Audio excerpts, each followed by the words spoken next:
O Brasil encontrou uma riqueza capaz de mudar o futuro de nossa geração. Dinheiro suficiente para financiar a educação, saúde e ainda deixar uma fortuna para você e seus filhos. O mais curioso é que outro país encontrou a mesma coisa, petróleo no mar. E décadas depois esse país acumulou mais de 2 trilhões de dólares e hoje é como se cada cidadão desse país tivesse o equivalente a 2 milhões de reais guardados em seu nome. O Brasil também criou um fundo, também escreveu regras, também prometeu guardar o dinheiro para o futuro, só que quando você procura essa fortuna hoje, a pergunta que vem é, cadê o dinheiro? Porque mais de 100 bilhões de reais passaram por esse fundo, dezenas de bilhões foram tirados e durante anos quase ninguém soube dizer com clareza onde que o dinheiro estava, quanto que ele rendia e quem realmente cuidava dele. E o mais preocupante é que isso ainda está acontecendo. Nos próximos anos, quase 1 trilhão de reais do petróleo pode passar pelas mãos do governo. O mesmo recurso transformou um país pequeno em um dos mais ricos do planeta e aqui ele virou dinheiro para político rasgar. Hoje você vai entender como que o Brasil e a Noruega receberam uma oportunidade parecida, mas terminaram em lugares completamente diferentes. E por que que as mesmas decisões que destruíram o nosso fundo também ameaçam o seu futuro financeiro? Vale o seu like ou não, hein?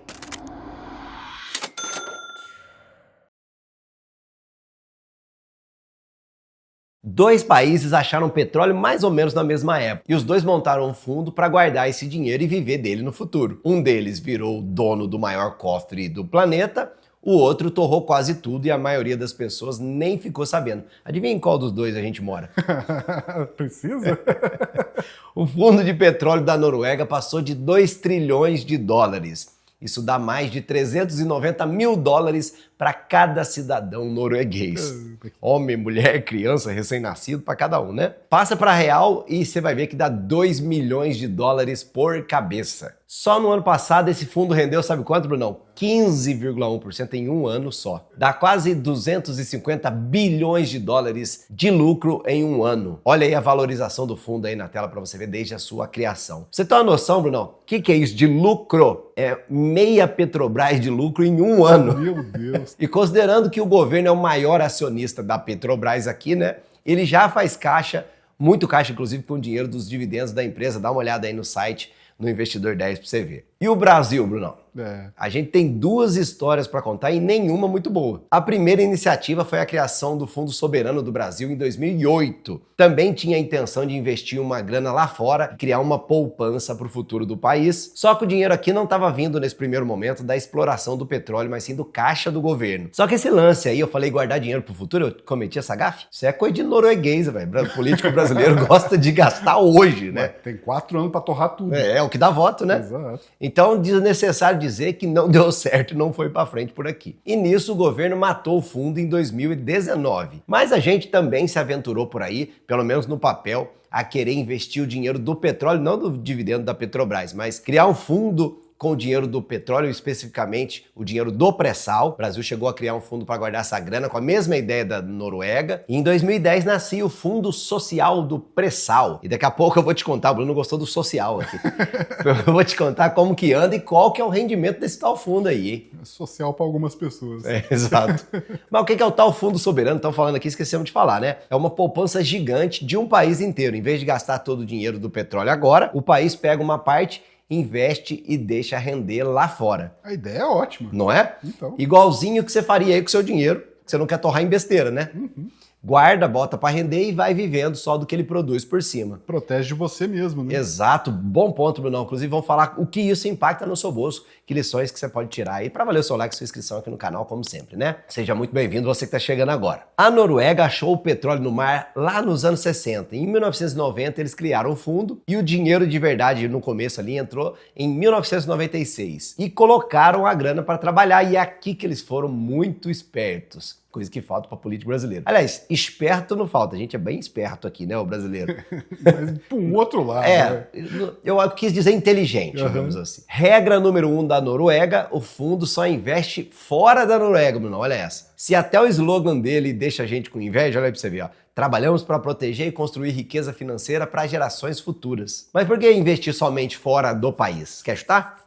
Então, eu tô pensando aqui, o Brasil iria investir fora do Brasil, na Venezuela, em Cuba. Nos amigos, né? Nos amigos. Como a gente fez no passado, exatamente. Financiou coisa em Cuba, em Venezuela, e deram calote na gente, hein? Spoiler, né? Não pagaram de volta. Deram calote, nunca. A gente já deu era dinheiro, o plano, né? Exatamente. Certo. Por quê? Você tá fugindo da pergunta. Por que investir lá fora somente? Por que investir lá fora somente? Tem uma lógica, pode parecer maluquice, mas tem lógica assim por trás, ó. Se eles despejassem 2 trilhões de dólares dentro de casa, o que ia acontecer com a economia deles? Ia superaquecer o preço de tudo lá dentro, né? Ia explodir. Então, o próprio dinheiro... Mexe até com a inflação. Exato. O próprio dinheiro, quando ele é demais dentro do próprio país, mesmo gerado de forma, digamos assim, produtiva, ele tem o poder de gerar inflação. É meio que aconteceu aqui, né? Aqui a gente imprime, é diferente, né? Tá, é verdade. Ou gera dívida. Os economistas até têm um apelido para essa doença aí, né? Chamam de doença holandesa, quando o petróleo estraga o resto da economia. Então, o que eles fizeram? Comprar ação e título do mundo inteiro. 71% estão em ações, o resto está em renda fixa e imóveis. Hoje são mais de 7 mil empresas que eles investem, espalhadas em 70 países. E pausa a tela aí para você ver as maiores posições do fundo aqui na Bolsa Brasileira. Ó. Tem Itaú, Petrobras, Localiza, Equatorial e tem um pedacinho de quase toda empresa grande que você conhece. Apple, Microsoft, Nvidia, tá tudo lá dentro. Regra número 2, e presta atenção nessa regra aqui, ó. O governo norueguês é proibido de encostar no dinheiro que está guardado lá dentro do fundo. Proibido. Ouça de novo, político, governante brasileiro. Proibido. Mas e o lucro disso aí? É isso aí, ele só pode gastar uns 3% ao ano em cima do total. Chamam isso de regra fiscal e ela existe desde 2001 e todo partido respeita. Esquerda, direita, quem entra no governo, quem sai. Ninguém quebra o fundo para fazer populismo, eles nunca matam a galinha dos ovos de ouro. Então, e é dinheiro pra caramba esses 3%. Exatamente. Olha como isso é uma aula tanto para o nosso governo, mas também pra gente aqui, né? Eu vou falar mais disso no final. O objetivo, segundo eles mesmos, é gerar o maior retorno possível com um risco moderado para que o fundo cresça e perdure pelo maior tempo possível. Vamos falar disso já já, mas vai guardando aí, sabe, essas lições, a paciência,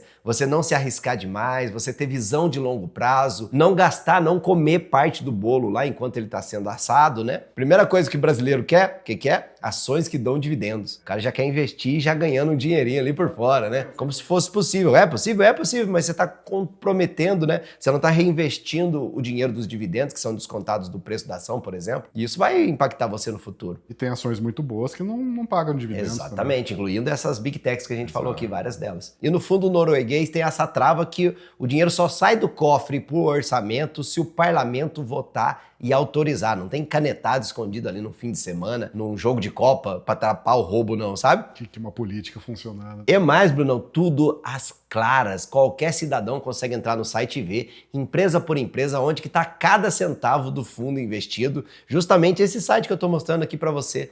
E o que você está vendo na tela agora aqui, que a gente está vendo, são os títulos que o fundo tem de governos de fora, os investimentos em renda fixa que o fundo faz em outros governos. E spoiler, funcionou, tá? Desde 98 esse fundo rendeu, em média, 6,64% ao ano, antes da inflação e dos custos. Tá? Depois da inflação e das despesas de gestão, o retorno líquido ficou em 4,34% ao ano. E a gente aí iludido com o Selic, olha pra você ver a diferença que faz uma alocação constante, né, ao longo do tempo. Parece pouco 4%, né? Descontando a inflação de lá, mas faz a conta aí, ó. 30 anos de juros sobre juros, né, virando uma montanha, mais da metade do valor do fundo é retorno. E não o principal que foi investido, né? 10-0 pra Noruega. Então, 10-0. Mais um 7-1 na vida da gente. Hoje esse fundo já vale mais de 4 vezes o PIB da Noruega, Bruno. 4 vezes o fundo. É dinheiro que virou outra economia por cima da economia, né? E é um país rico, né? E pequeno, né, Bruno? Pequeno, 5 milhões de habitantes, né? 5 milhões e meio, se não me engano. Mas não tem, veja que não tem fórmula mágica, né? De retorno infinito, mesmo num fundo aí muito bem gerido e diversificado. É claro que tem altas e baixas. Olha aí o gráfico na tela. Na crise de 2008, por exemplo, ele chegou a cair 23% e também na pandemia caiu. E essa é uma lição muito forte pra gente. Vai captando aí, tá? O que acontece? O brasileiro costuma comprar quando tudo tá em alta e vender quando o pânico chega, né? E a vida do investidor é como a sua vida de verdade, né? Tem altos, tem baixos, tem desvios de rota, mas o que importa é o caminho estabelecido aí e que você vai conseguir chegar lá se você conseguir resistir a esses dias ruins e também a tentação de ficar saqueando o próprio fundo, né? Mas não pense você que é só político brasileiro que não vê a hora de achar um dinheiro disponível para gastar, não. Tem gente lá na Noruega, lá já de olho, próprios políticos ali, querendo esticar essa regra aí dos 3% para poder gastar mais. Claro, não tem como a gente comparar a Noruega com o Brasil considerando o tamanho dos países, né? A Noruega tem 5, a gente tem 200 milhões de bocas ali aqui para alimentar, né? Desigualdade gigante aqui dentro também, né? Exato. Pobreza, não. Tem pobreza aqui no Brasil, né? Se olhar a desigualdade, por exemplo, tem muitos países desiguais e com pobreza baixa e tem muitos países iguais que todo mundo é pobre do mesmo jeito, né? A régua é mais alta. Exatamente, a regra de baixo. O que importa é a regra de baixo, tem que subir todo mundo, né? Mas copiar de um país para o outro não é tão simples, né? Mas o miolo aqui, a ideia continua valendo. A Noruega conseguiu ter um projeto de país, travar a sanha dos políticos. Já o Brasil deixou a porta escancarada mesmo. Lembra que eu falei para você que a gente tinha um fundo aqui do petróleo? Então, em 2010, essa lei, a 12351, criou o nosso Fundo Social do Pré-Sal. A ideia era quase idêntica à norueguesa. Sabor. Guardar a riqueza do petróleo para financiar a educação, a saúde, o futuro das próximas gerações. A lei até dizia que os projetos deveriam ser bancados só com os rendimentos do fundo. Bem parecido lá com a Noruega, né? Mas aí, meu amigo, aqui é Brasil, né? Faz tempo que eu não uso esse selo. A Noruega entregou um dinheiro para um braço do Banco Central gerir de uma forma profissional, bem longe da mão do político. Já o Brasil deixou o dinheiro parado na conta do Tesouro Nacional. E aí você repara na maluquice, né? O dinheiro que era para render para você ficou emprestado justamente para o governo que devia estar guardando ele. Não faz sentido nenhum, cara. Se a gente fosse recapitular, olha, em 2010 a lei criou o fundo e veio sendo lapidado aí durante esse tempo, no meio do caminho. E a lei mandava criar 2 órgãos para cuidar do fundo. Um comitê para escolher os investimentos e um conselho para decidir o destino do dinheiro. Sabe quando esses órgãos foram sair do papel de verdade? 13 anos depois, em 2025. Muito rápido. É rapidão.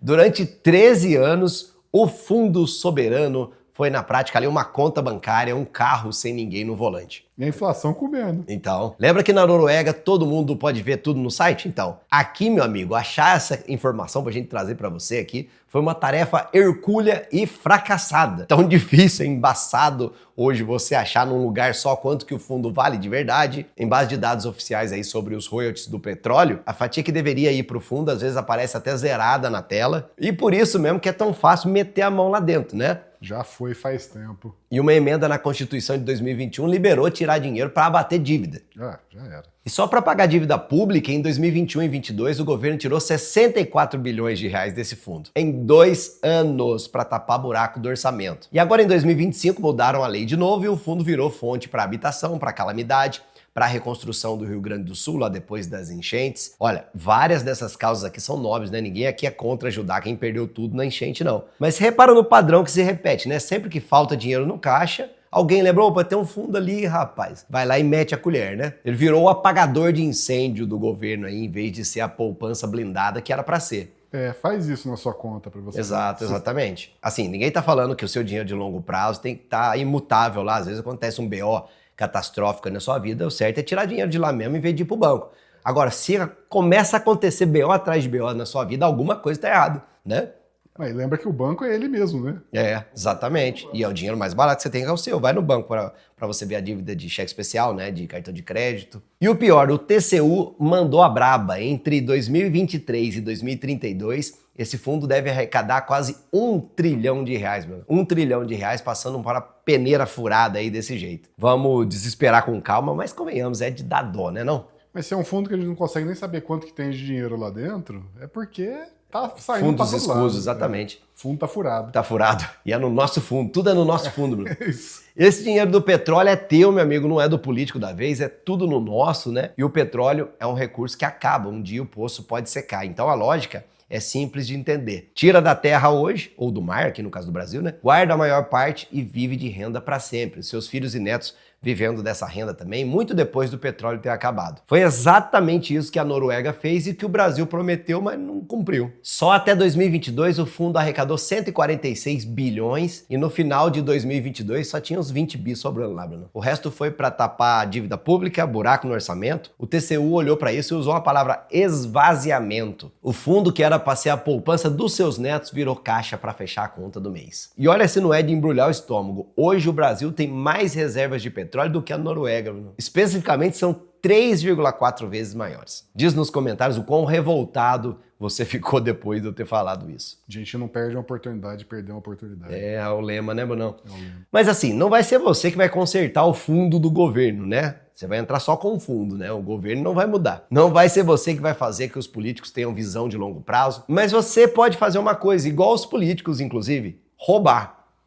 Roubar as 3 regras que fizeram a Noruega ficar rica e aplicar dentro da sua casa. Porque o salário também é uma riqueza que um dia acaba, concorda? Um dia você para de trabalhar do mesmo jeito que o poço seca. Então a regra 1 da Noruega, na versão sua aí, ó, investe uma parte lá fora. Não coloca 100% do teu futuro só aqui no Brasil, só em real não. Um pedaço em dólar, em empresa americana, ouro, protege o seu bolso enquanto o político BR faz as besteiras dele aqui, inclusive com o seu dinheiro. E hoje tá fácil você fazer isso por corretora, começando com pouco dinheiro aí no seu sofá mesmo. Só não vai confundir reserva de emergência. O pessoal manda aqui pra gente, né, Bruno? Ah, minha reserva é em dólar, né? O ano passado quem fez isso, ó, se lascou. Essa parte lá fora é que você não vai mexer tão cedo, tá? Por isso que com isso, inclusive, você pode ir para a regra número 2, que é não confundir o dinheiro de longo prazo para ficar apagando incêndio aqui a todo momento no dia de hoje. E ter essa visão de longo prazo é importante em 2 aspectos. Primeiro, que você se compromete com o seu futuro e não fica comendo o bolo lá enquanto ele está no forno.